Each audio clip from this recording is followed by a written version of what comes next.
This is just a quick video to show you how to adjust the hand controls on a K1200 RS. Mine is a 98. Hey George, what other models use the same configuration? The K1200 GT for sure. Non-K4X GT. Okay, so that's up to 02? Any of the LT motored K bikes. And any of the LT motored K bikes. And all 1150s and R1200Cs. That's a lot more than I thought. So R1200Cs, R1150s with the enclosed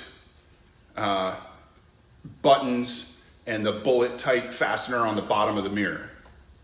Yeah. And some of them are going to have 2 screws and some of them are going to have 3 screws, but I'll show you where the 2 screws on this one are and where the 3rd screw might be. So here's the mirror that you got to take out on the right side, looking forward. Obviously, we're not looking forward, but that's where it is.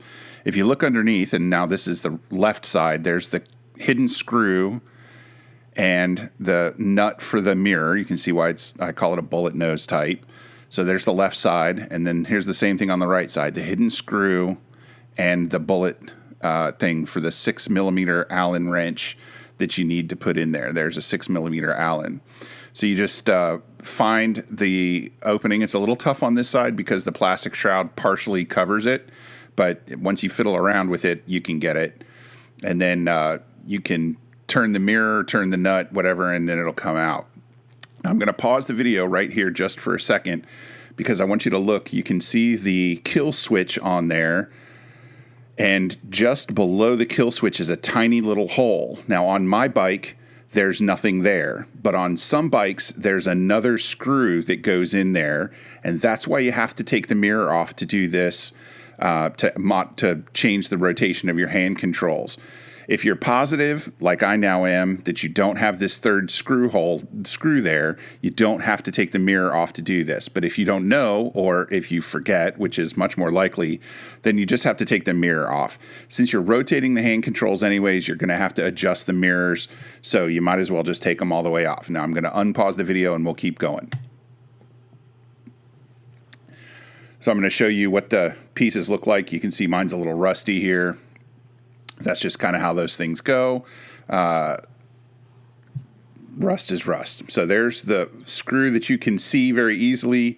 That comes right out with a Phillips screwdriver. That is, if you can get it into the slots. And then you have to take out the screw on the underside.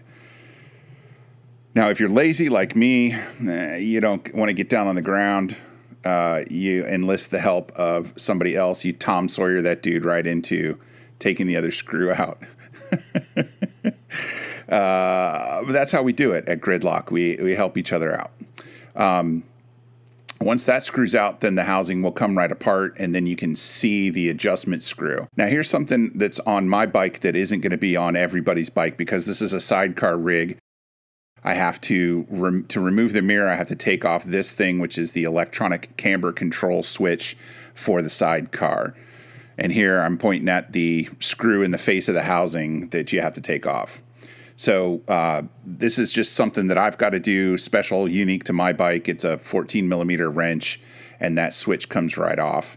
You can see that I've got a little tab welded onto my mirror stem to hold that switch.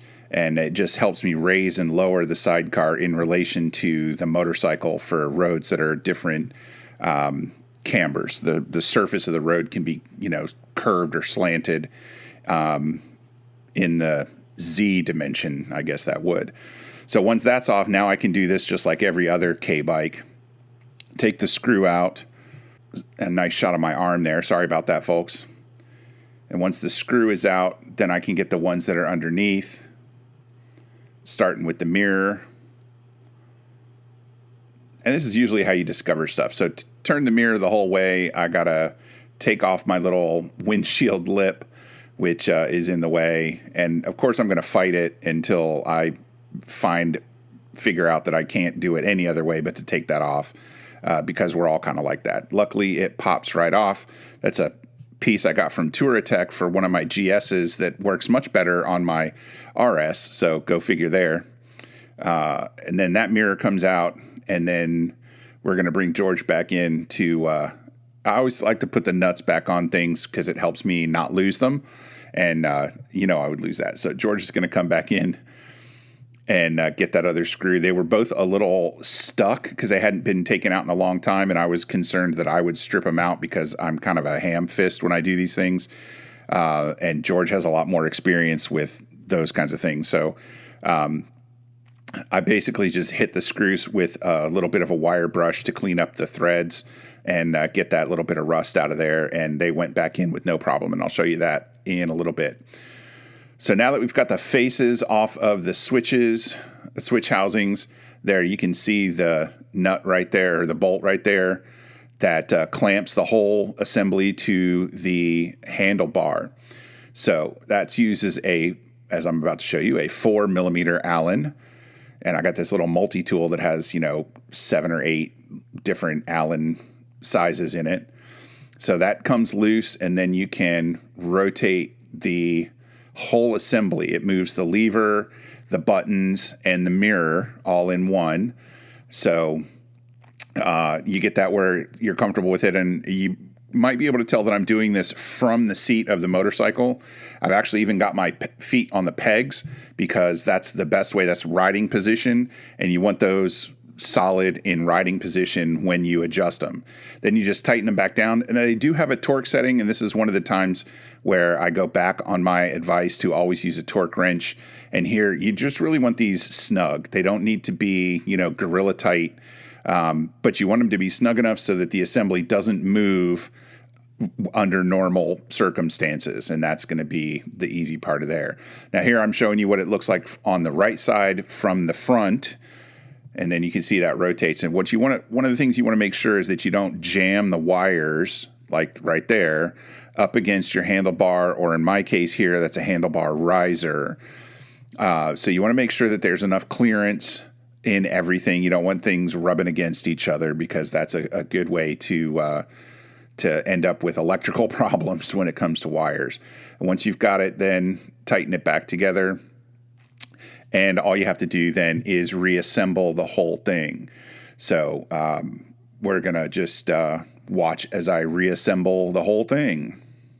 I guess I could complain a little bit about how over-engineered these are, that it takes 3 tools and there's, 2 screws, sometimes 3 screws to get at these things.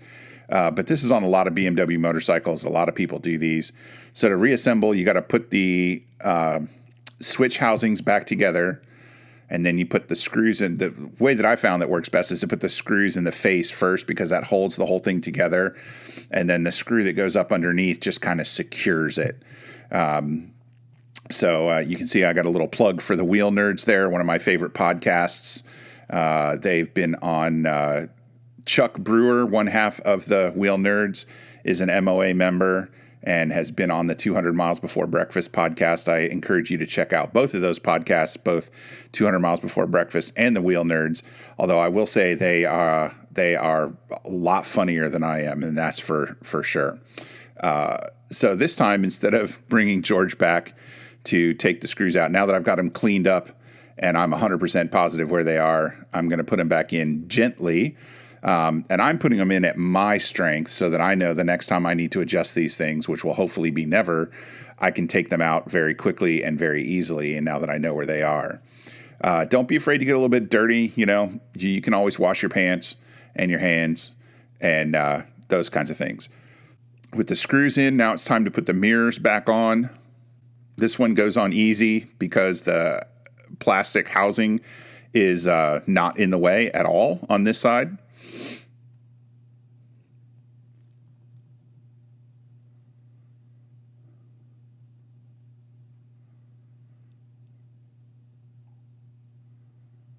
And they are both traditional lefty-loosey, righty-tighties. So on mine, I have to put the ECC switch back into place and tighten that back down. Obviously, if you don't have that switch on your mirror stalk the way I do, you won't have to do this.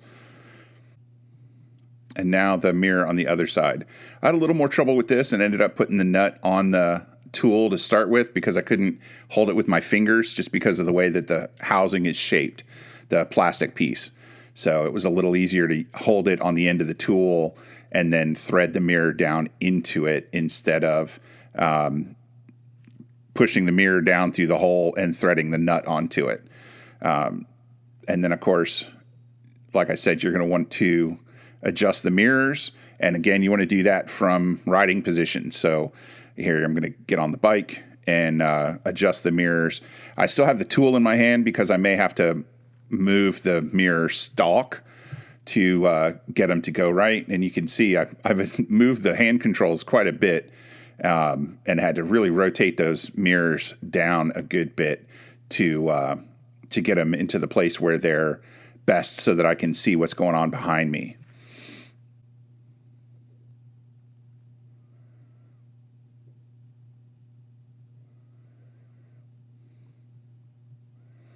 And now same for the other side.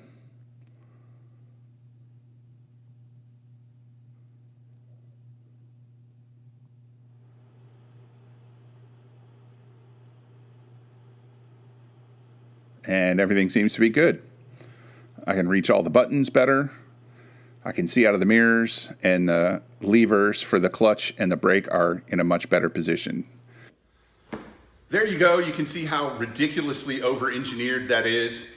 So on mine, to get to the one bolt that you need to loosen to adjust the rotation of the hand controls, you have to take off the mirror, which is a 6mm hex, like bullet nose kind of through nut.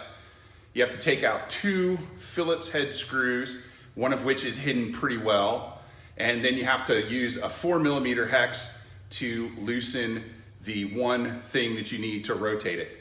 You want to make sure that your wires are not trapped between the control housing or the mechanism and any handlebar pieces that you've got, handlebar risers if you've got anything like that. And that's a good time to check for deterioration of the wire wraps too.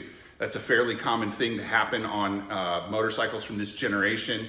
So any motorcycle, not just BMW, the wrapping on the outside of the wire goes bad over time.